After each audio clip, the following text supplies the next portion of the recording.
Bonsoir, c'est Adeline. J'ai encore regardé la Starac pour le Prime du 22 octobre. J'ai pris des notes tout du long, mais je voulais vous dire avant ça que j'ai pu regarder les quotidiennes. Finalement, c'est en ligne assez rapidement, donc j'ai pu suivre ça au quotidien. Puis j'ai envie de dire que le mot qui définit, jusqu'ici en tout cas, cette nouvelle saison pour moi, c'est touchant, attachant. Je trouve cette promo euh, émouvante, quoi. Je les trouve tous plutôt sympas, puis on a envie de les voir réussir. Donc ce Prime là, je l'attendais, j'avais très hâte. Et aux premières notes du générique, et puis quand l'hymne commence, j'ai noté que c'était. Ce qui est formidable, c'est que c'est la même énergie, c'est le même enthousiasme qu'il y a 20 ans. C'est-à-dire que ça y est, le Prime de la Star Academy commence. Ah là là, trop bien, on va s'amuser. Et puis voilà, alors on a découvert l'hymne avec bon, la chanson et puis la chorégraphie. Et puis c'était super sympa. On les a vus s'éclater à l'écran et ils avaient vraiment l'air super heureux d'être là. Et du coup, nous aussi, on est heureux d'être là. Ça donne le ton pour une soirée très énergique. Encore une fois, assez touchante. Et il n'était pas complètement raccord sur la totalité de la Corée. Mais bon, ça, j'imagine que pardon, le prof de chant le leur dira. C'était sympa, voilà, c'est une belle énergie. Et ça y est, c'est parti. Youpi, on est à la Star Academy. Alors ensuite, on a démarré tout de suite. J'ai pris des notes sur chaque prestation. Puis je ferai des petits apartés quand j'ai d'autres commentaires qui y sont liés. J'étais un peu étonnée que Louis Capaldi passe en début de soirée. Quelquefois, on mettait vraiment la star internationale en fin de soirée. Mais bon, là, il passe au début avec Anisha, avec une superbe choré derrière eux, un très beau tableau. Euh, et c'est vraiment à souligner que Monsieur Marshall, voilà, le flambeau est super bien passé de Kamel Wally à lui. Hein, il fait vraiment des choses superbes, c'est très agréable. Je disais donc super tableau. Anisha a chanté, elle a un petit peu changé la mélodie. Attention, hein, je la surveille, c'est sa spécialité un petit peu. Mais il faut savoir que c'est une chanson super difficile à la base. Je le sais parce que je la chante sur le jeu vidéo Let's Sing. Donc c'est une chanson génialissime, on l'adore à peu près tous, je pense. On la connaît tous, mais elle est quand même plutôt technique. Et c'est une belle chanson, quoi. Et le duo était sympa, ils se sont bien entendus. Je pense que c'était peut-être rafraîchissant aussi pour Louis Capaldi d'entendre une interprétation assez nouvelle. Parce que autant je dis oui, Anisha change la mélodie, autant c'est elle qui met sa patte aussi et ça fait partie de ses talents. Donc voilà, plutôt sympa. Après, bon, évidemment, comme à l'habitude, Nikos part à la chasse aux compliments après chaque duo, normal. Euh, Ensuite, on a le top 3 qui est révélé par rapport aux observations des professeurs. Dans les éditions précédentes, on avait des top 5, mais bon, il y avait plus de candidats. Donc, un top 3, c'est honnête. Numéro 1, Anisha. Numéro 3, Louis. J'avais vu des extraits de leurs prestations aux évaluations et ça me paraissait tout à fait honnête. J'avais pas vu Chris du tout. Je savais même pas ce qu'il avait chanté aux évals. Et c'était bien, hein, en fait. Et du coup, il décroche sa place de numéro 2, juste avant de faire son duo à lui. Et c'était vraiment bien, en fait. Du coup, il était sûr de lui, il occupait vachement bien la scène, il était dans le partage avec la chanteuse qui partageait son duo. Juliette Armanet. Je connaissais pas la chanson non plus, mais effectivement, ça s'appelle La Flamme. Ils ont mis le feu. Alors, c'est pas une chanson vocalement qui a beaucoup de cadeaux à faire à Chris parce que bon, il la chantait bien évidemment, mais il n'y avait pas forcément de puissance vocale à démontrer ou quoi que ce soit. Mais voilà, c'était vraiment super sympa, très bon enfant. Je reviens sur Anisha une seconde. J'ai pas été très généreuse avec elle la semaine dernière. Euh, et effectivement, suite aux quotidiennes et tout ça, je trouve elle est talentueuse, elle est attendrissante, elle a quelque chose à dire, elle est à sa place à la Starac, bien entendu, hein, ça j'en ai jamais douté. Euh, mais je redoute voilà, que TF1 et la prod grossissent vachement le trait orpheline loin de son pays. Je vois un peu venir gros comme une maison qui vont retrouver les parents à Madagascar et puis ils vont les faire venir sur le plateau. Si c'est pas la semaine prochaine, ce sera dans pas trop longtemps, hein. Elle aura une chanson en solo ou en duo avec un camarade. Et puis de derrière elle vont surgir les parents, hein. Ceux qui connaissent l'édition 2003 se rappellent de la grand-mère et du petit frère de Michal. Même délire, ça nous pend au nez. On connaît les codes. Donc vous verrez. C'est pareil avec, je l'ai noté plus tard, puis finalement j'y viens maintenant. Senzo qui reçoit un message de ses parents qui sont à Tahiti. Mais d'où? Je me suis même demandé si les parents n'étaient pas sur le plateau ce soir. En fait, non, mais ça va pas tarder. C'est pas, il y a zéro chance que ces deux-là ils restent à Tahiti tout du long. TF1 va les faire venir, vous inquiétez pas. Voilà, donc ça c'est prochainement dans Star Academy. Vous serez prévenus, hein. On ne sera pas surpris. Ensuite, alors revenons au déroulement du Prime. Alors après Chris et Juliette Armanet, on a eu la prestation de Hassen. Petit retour de nouveau 20 ans en arrière. Alors à l'époque, on les appelait les nominés. Et c'était pas français, et c'était pas grave. On disait les nominés, et puis on se demandait sur les forums d'échange entre fans. Alors, il n'y avait pas TikTok, il n'y avait pas Instagram, hein, c'était des forums, quoi. Des messages, pensez un peu à Reddit, mais bon, un peu différent. On se demandait s'il y avait un stratagème de la production dans l'attribution des numéros. Vous savez, numéro 1, numéro 2, numéro 3. Parce que le numéro 1 passe en premier durant le Prime. Donc on se dit, mais les gens qui attendent de voir les prestations pour voter, ben, ils ont un peu plus de temps pour voter pour le candidat numéro 1. Puis il y avait aussi l'aspect, bon, le numéro 3 il passe en dernier. Est-ce que c'est pas parce que cette personne a déjà un peu plus de fans, un peu plus d'intérêt, donc les gens attendent avec impatience de le voir, puis ils vont pas éteindre l'émission avant de l'avoir vu. Du coup, ce serait le numéro 2, le numéro de la malchance. On a bien vu ce que ça a donné ce soir. Je dis ça, je dis rien. Après, bon, il y a aussi de la superstition là-dedans. Il y a aussi, voilà, peut-être voir le mal partout. Je sais pas. On va voir, hein. On observe. Alors, revenons à la prestation d'Hassen. Cette chanson-là, en guitare-voix, c'était super intéressant. L'arrangement était beau. Alors, il a bien chanté, mais dans son regard, il y avait la trouille, ça se voyait. Alors, sur une chanson comme ça passe bien. C'est pas gênant. Mais il a un petit peu crié les refrains. C'est normal, ils veulent montrer leur voix, c'est peut-être leur dernière chance. Donc on lui tient par rigueur. Et puis voilà, il aura le temps de progresser, et puis ce sera pas mal aussi. Alors ensuite, Carla a eu sa chorégraphie sur Moi Lolita. J'ai mis en lettres majuscules vachement bien. C'était génial. Je me suis demandé pourquoi il n'a pas eu de micro sans main, de micro main libre. On se rappelle de Sophia Essaidi qui chantait Roxanne avec un micro, voilà, un micro attaché, quoi. Pareil pour Aurélie Konaté qui a eu beaucoup de tableaux comme ça à danser avec un micro main libre.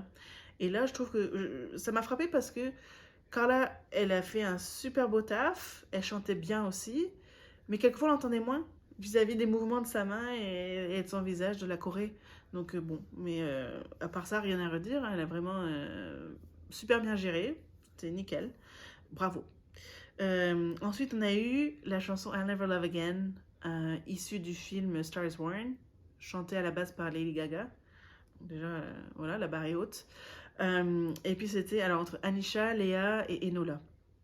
Alors je mets attention à Anis, ne change pas la mélodie. ça va, elle n'a pas changé. J'étais surprise qu'elle la commence un peu haute, tous les trois. Hein, c'était pas une erreur, c'était pas une fausseté, c'était comme ça qu'il avait été décidé qu'elle fasse cette chanson. Puis après, bon, ça redescend un petit peu. Alors je me dis, bah, les trois chantent super bien, hein. Il n'y a vraiment pas à redire sur leur façon de chanter. Alors les critiques qu'on leur fera, j'imagine, il y a le fait qu'Enola ferme beaucoup les yeux. Mais n'empêche qu'elles chantent toutes bien, quoi, toutes les trois. Léa, pour l'ego qu'elle se maintient, pour l'estime d'elle-même qu'elle entretient, bah, n'empêche qu'on ne lui enlèvera pas que c'est une sacrée chanteuse. Elle chante bien, voilà. Anisha aussi. Alors, ce que j'ai noté, par contre, ce qui m'a marqué un petit peu dans ce trio-là, c'est qu'il n'y avait pas forcément l'harmonie qu'on aurait pu espérer. C'était presque plus un combat qu'une coopération. Et puis même à la fin, à la toute fin, j'ai l'impression que le cadreur ou le réalisateur, je sais pas, essayait de trouver un regard entre elles, un échange chaleureux, puis non, en fait, on les voit qui tournent la tête, puis voilà, il y a pas trop de... ouais, il y avait pas trop de magie entre elles. Alors bon, elles se connaissent depuis 8 jours, hein, on peut pas tout fabriquer, n'est-ce pas TF1? Donc, comme quoi, on ne peut pas voilà, tout inventer. Bon, on leur laisse le temps. En tout cas, toutes les trois, elles chantent super bien. Le tableau était beau. Et puis, et leur robe était magnifique. Et la mise en scène, voilà, classique, mais bien, quoi, classe. Alors, suite à ça, Nikos nous sort une réplique à laquelle je dis, ben non. Et il nous dit, si je vous dis la kiffance, vous connaissez? Moi, j'en ai jamais entendu parler. Mais en tout cas, Senzo et Tiana, ils sont clairement à l'aise, ils connaissent les bails, ils sont à fond dessus. La voix de Tiana se démarque pas mal parce que forcément, elle a un timbre très différent de Senzo et de Naps. Donc, elle y met de l'énergie, on entend presque qu'elle. Et puis voilà, ça remet l'ambiance, ça remet de la bonne humeur. Après, une chanson plutôt triste. Hein. Donc voilà, c'était sympa. Alors, j'ai noté que Adeline a fait un commentaire qu'elle voulait plus d'énergie. Je sais pas trop comment Tiana, elle aurait pu. Mais en tout cas, voilà, je trouve que... Ouais, ça a remis de la couleur, ça a remis la flamme, voilà. C'était sympa, ça a mis l'ambiance. Et j'ai trouvé Naps, que je ne connais pas, hein, super généreux dans ses encouragements à Senzo et Tiana. Donc c'était rigolo, c'était sympa, voilà. C'était du Starak à l'ancienne aussi. Ensuite, ça a été au tour d'Amis de chanter sa chanson d'Adèle pour se défendre. Encore une fois, Adèle, un monstre sacré. On peut pas dire qu'ils aient choisi la facilité, hein, aucun des trois, avec des références d'un calibre voilà, de fou. Et puis ils ont tous chanté en anglais en plus, ce qui n'est pas forcément facile pour tous. Alors Amis a bien chanté, un peu crié au milieu aussi, pareil. Bon, c'était ouais, c'était le stress qui les bouffe, hein, c'est normal, ils ont 20 ans et ils chantent pour leur vie là. Mais voilà, sympa, elle a vraiment pas de quoi rougir de sa prestation. Après ça, on a eu le medley de Julien Clerc. Alors Julien Clerc, je sais pas, le mec c'est le même. Vous allez sur les anciens primes, vous regardez les éditions 2002, 2004, je sais plus quand est-ce qu'il est venu. Vous regardez les medleys de Julien Clerc de l'époque, c'est le même. Copie conforme. Le mec, il faut qu'il ouvre un compte TikTok sur ses routines de skincare et de make-up. Parce qu'il n'a pas changé, le gars. Mais du tout. C'est frappant. Alors, pour en revenir au medley, j'ai noté que Louis, un petit peu bouffé. Je ne sais pas si c'est une histoire de niveau du micro, s'il n'était pas réglé aussi fort que Julien Clerc. Mais voilà, j'ai trouvé un petit peu bouffé par Julien Clerc. Paola, un peu mieux. Mais court, c'était pas long, elle a pas eu beaucoup à faire, la pauvre.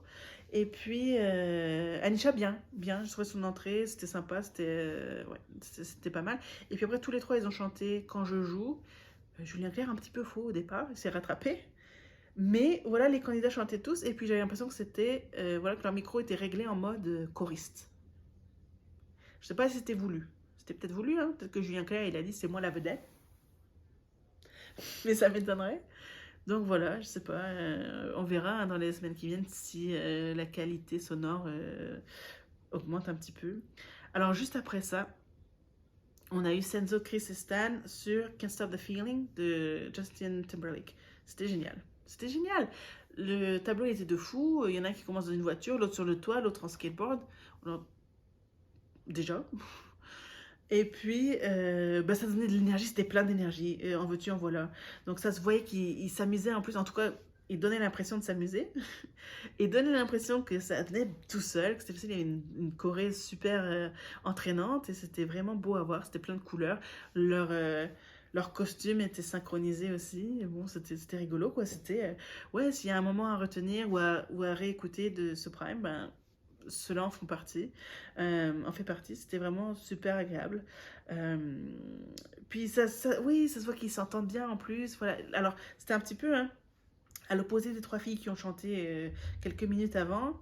Mais là, les trois, ça se voit qu'ils prenaient de la joie et du plaisir à chanter ensemble. Donc, c'était vraiment super sympa. on n'avait pas la même compétition qu'on a pu ressentir entre Anisha, Léa et Enola. Contraste assez frappant. Alors, suite à ça, on a eu, alors je dirais le magnéto que j'appelle le magnéto Julien, t'es dans la merde. Et je trouve que les images, les commentaires surjouent beaucoup le fait que, bah oui, il y a des petits couacs la première semaine, c'est normal, ils ont 20 ans, ils débarquent dans un nouvel environnement, ils sont filmés tout le temps, puis ils ne sont pas tous à leur place. Je suis sûre qu'on aurait pu faire exactement le même magnéto sur Hassen, ou sur Stanislas, ou sur Senzo, et même sur certains défis, sur Paola, je sais pas. Mais voilà, bon, on a choisi Julien. Bon, ça va être le personnage. Voilà, on sent le script, hein. On sent la plume du script. Voilà, Julien qui fait beaucoup de couacs au départ, et puis qui va voilà, se transformer en cygne vers la fin de son parcours. C'est un peu gros, mais je veux dire, je trouve pas qu'il mérite cette étiquette de cancre ou de je m'en foutiste. C'est pas Jean-Pascal, le gars, hein. Il chante bien, il fait de la musique toute sa vie. Bon, le public n'a pas été dupe, d'ailleurs. Voilà. Donc, il chante la chanson de Ed Sheeran. Le stress est là aussi. Ça n'a pas manqué, hein. Les 3 nominés, je trouve que... Nommés, pardon. Voilà, c'était un petit peu en arrière de leur regard. Ça se voyait qu'ils balisaient pas mal quand même. Alors, Julien a bien chanté, mais il l'a fait un peu mieux encore en répétition. J'ai vu des extraits, je sais plus, sur le site ou le Twitter de TF1, je capte des morceaux un peu partout où je veux. Hein. J'ai pas accès au live. TF1 ne veut pas de ma carte de crédit étrangère. Donc voilà, bon, il avait été meilleur dessus, donc il est capable de mieux. Mais c'était tout à fait respectable, c'était très bien. Ensuite, on passe sur une chanson qui s'appelle Tout savoir, qui avait été chantée par Carla et Adé. Je connaissais pas la chanson à la base. J'ai noté que Nikos lance le tableau en disant Carla la blonde. C'est plutôt moyen. Bref, la chanson, bah, j'ai bien aimé. Et puis je trouvais que Carla chante bien dessus. Elle danse aussi un petit peu. Elle s'harmonise super bien avec Adé. Et bah, j'ai envie de dire que Carla, selon moi, elle a vraiment réussi son prime d'un bout à l'autre. Vraiment. Alors, c'est pas anodin non plus. Hein, si elle a une chanson vers le tout début et une autre chanson vers la toute fin. Là, oui, je sais que quand je dis Carla a réussi son prime du début à la fin, j'ai été un petit peu manipulée dans cette conclusion-là. Mais en vrai, hein, je trouve que Carla a une voix intéressante. Je la vois bien faire du Françoise Hardy, du Carla Bruni, ou en anglais faire du Lou Doyon, qui a de très belles chansons d'ailleurs. Voilà, donc je trouve que Carla elle est au top. Je vous disais, hein, moi je donnerais mon top 3, mais je pense que Carla serait dedans. Ensuite, on a Léa et Amir. Alors, encore un tableau magnifique. Je sais pas quand dans la semaine Yanis Marshall dort. Mais parce qu'il y a des tableaux en veux-tu, en voilà. Et ouais, on part d'une simplicité jusqu'à une explosion de couleurs. Alors, je connais Amir depuis qu'il a fait l'Eurovision. Je l'avais pas vu à The Voice, hein. Je connais pas. Mais je le connais depuis j'ai cherché. Et j'ai trouvé dans ce duo qu'il a fait avec Léa. Alors, bon, j'ai encore une fois noté que Léa chante bien. Je vais revenir sur Léa. Mais j'ai trouvé qu'Amir était super généreux en regard, en sourire, très soutenant, très encourageant. Je suis assez d'accord avec Laure Ballon qu'il a vraiment donné énormément. Il a donné beaucoup. Alors, j'ai trouvé Laure Ballon assez rude en disant que Carla n'avait donné que 60%. Je dis Carla, je pense à Léa. Que Léa n'avait donné que 60%. Il y a quand même un gros écart, j'ai envie de dire. Et puis surtout, ce qui remettra peut-être un petit peu Léa à sa place aussi, hein, au niveau humilité, au niveau estime de soi, c'est que finalement, Amir, il a un petit peu confirmé à mot couvert, hein, durant la pêche au compliment de Nikos. Il a un peu fait écho aux mots de la prof d'expression scénique. Alors, la prof d'expression scénique a dit que Amir a donné 300% et que Léa a donné 60%. J'aurais pas donné un écart si grand, j'aurais peut-être dit, je sais pas, 150 et 75, ou je sais pas. Mais finalement, Amir a dit aussi, oui, tu vas apprendre où est ta place, tu vas apprendre à donner de toi. C'était un peu pour dire, oui, je suis d'accord. Mais Léa, j'ai pas envie d'être trop cassante avec elle, moi-même. Euh, Certes, elle a une belle image d'elle-même, en tout cas, c'est ce qu'elle exprime beaucoup. Mais je me demande si au fond, si ça cache pas des insécurités, si c'est pas un masque un petit peu euh, pour éviter d'être vulnérable. Et c'est là que ça va être intéressant, justement, parce que je pense que dans le cheminement, si elle reste assez à la Star Academy, parce que là, voilà, l'histoire, ça va être de casser ce masque-là et puis d'aller chercher les vraies choses à l'intérieur d'elle. Alors, je pense qu'il y a quelque chose d'attachant au fond. On verra bien. Mais c'est pour ça que... Oui, alors elle me fait rire hein, aussi quand elle dit que c'est la Beyoncé de Destiny's Child. C'est drôle, c'est amusant. Et puis le pire, c'est qu'elle dit, mais c'est la vérité. C'est ça qui est... Mais bon, pareil, elle va apprendre et ça va être sympa à suivre, je pense, hein, sa courbe d'apprentissage. Ensuite, alors, qu'est-ce qui reste? Louis et Enola, je les aime bien tous les deux. Je les aime beaucoup tous les deux.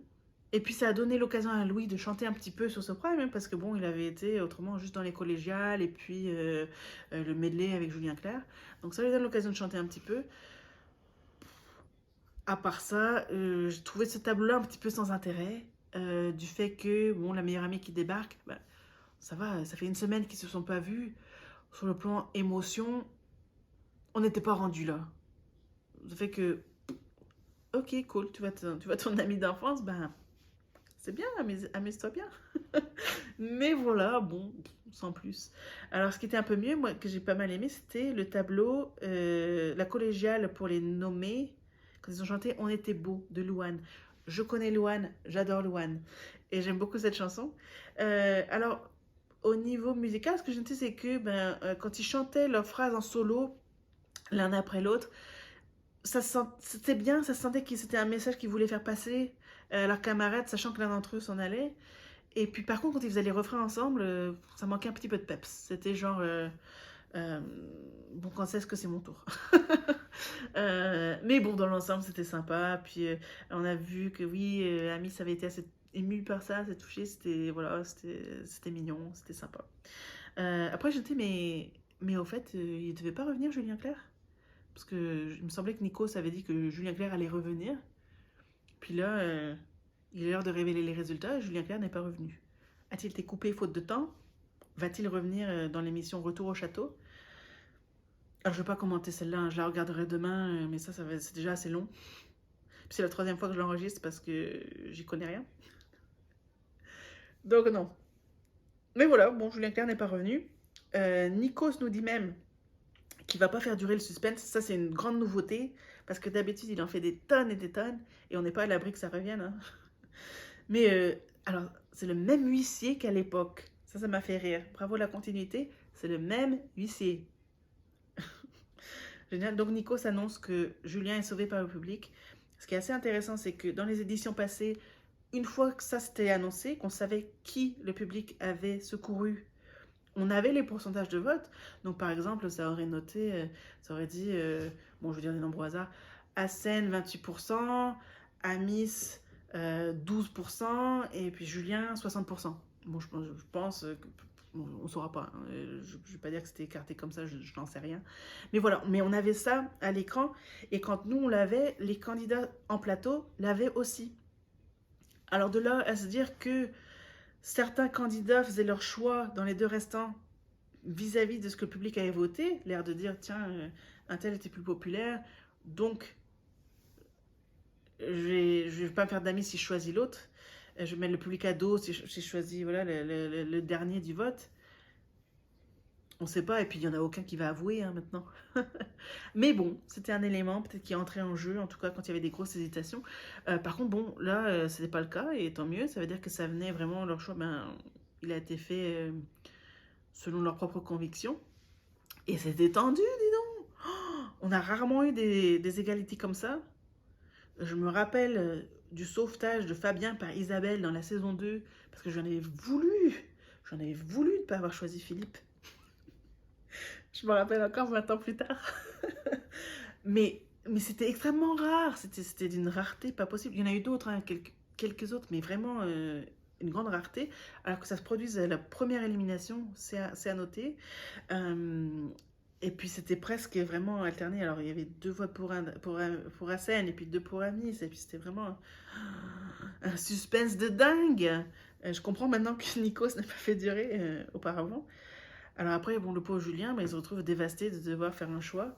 Il a pas mal hésité. Je pense que bon, il a bien fait hein, Alors, je ne sais pas, je dirais pas s'il a surjoué cette hésitation-là, mais bon, c'est clair qu'il pouvait pas dire du tac au tac. Bon, choisis à Senbai. Parce que dans ce le mec, il a un sang-froid de ouf, il doit tout manipuler. Non, et je pense que bon, je pense que son hésitation était sincère. Voilà, donc c'est Amis qui s'en va. Bon, elle avait une belle énergie, elle avait beaucoup d'audace, cette jeune fille. Mais on en avait parlé de son envole-moi. C'est audacieux hein, de le reprendre et puis de le modifier autant devant le fils de l'auteur. Elle avait de l'audace. Elle en a toujours, hein, c'est pas parti du jour au lendemain. Donc on lui souhaite bon vent. Bon, on sait historiquement que bah, les premiers partis, ils n'ont pas forcément toujours les opportunités des années 2000. Après, on est en 2022, il y a Instagram, il y a plein de choses. Si ça se trouve, voilà, elle aura trouvé son public, c'est ce qu'on lui souhaite. Que dire d'autre? Merci d'avoir écouté mon avis jusqu'ici. Si vous avez des retours, si j'ai oublié quelque chose de flagrant, si vous êtes en désaccord avec moi, si vous êtes d'accord avec moi, n'hésitez pas à me le faire savoir. Vous pouvez mettre des commentaires. Et puis, je vous dis à la semaine prochaine. À bientôt. Merci.